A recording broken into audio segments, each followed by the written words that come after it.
Assalamualaikum warahmatullahi wabarakatuh. Perkenalkan, nama saya Ulfa dari jurusan Perbankan Syariah Angkatan 23 dengan NIM 90500 Di sini saya akan membahas materi tentang model analisa ISLM dalam perspektif Islam. Yang pertama yaitu definisi pasar barang dan pasar uang dalam model ISLM. Pasar barang adalah suatu tempat di mana para pembeli dan penjual melakukan interaksi dalam menentukan jumlah barang dan harga dari barang yang akan diperjualbelikan. Adapun pasar yang merupakan tempat interaksi antara permintaan dan penawaran uang. Model ISLM adalah interpretasi terkemuka dari teori Keynes. Tujuan dari model ini adalah untuk menunjukkan apa yang menentukan pendapatan nasional pada berbagai tingkat harga. Yang kedua yaitu keseimbangan antara pasar barang dan pasar uang serta penurunan kurva ISLM. Yang pertama yaitu keseimbangan antara pasar barang dan pasar uang dalam perspektif Islam.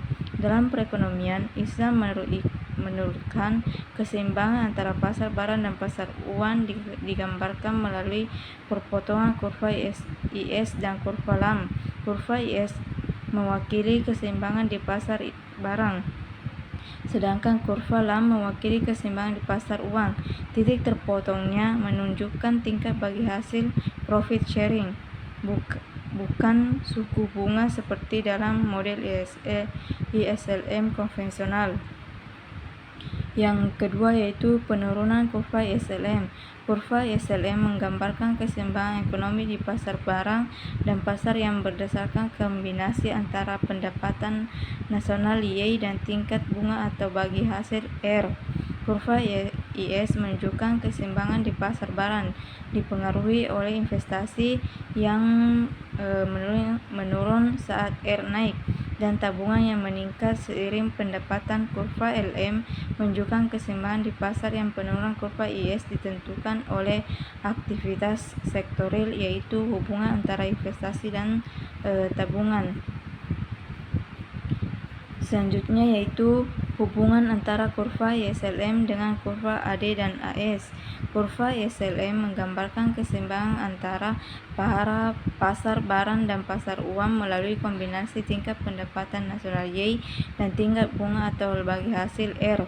Kurva IS mencerminkan keseimbangan di pasar barang dipengaruhi oleh investasi dan tabungan, sementara kurva LM mencerminkan keseimbangan di pasar uang. Investasi menurun saat R naik, sedangkan tabungan meningkat seiring naiknya pendapatan. Kurva ISLM menjadi dasar dalam membentuk kurva AD yang menunjukkan total permintaan barang dan jasa dalam perekonomian.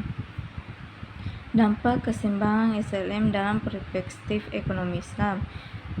Dalam perspektif ekonomi Islam, keseimbangan ISLM menghadapi tantangan karena model ini bergantung pada suku bunga yang dilarang sebagai riba. Oleh karena itu, pasar moneter konvensional dianggap tidak relevan. Meski sebagian ekonomi Islam menolak model ISLM, sebagian lainnya mencoba memodifikasinya dengan mengganti suku bunga dengan instrumen seperti pajak atas dana menganggur dan tingkat keuntungan yang diharapkan. Keseimbangan ISLM dan ekonomi Islam dapat membawa dampak positif seperti stabilitas dan peningkatan investasi, namun juga berisiko menimbulkan ketimpangan jika tidak disertai kebijakan yang adil. Itulah materi dari saya. Sekian dan terima kasih. Assalamualaikum warahmatullahi wabarakatuh.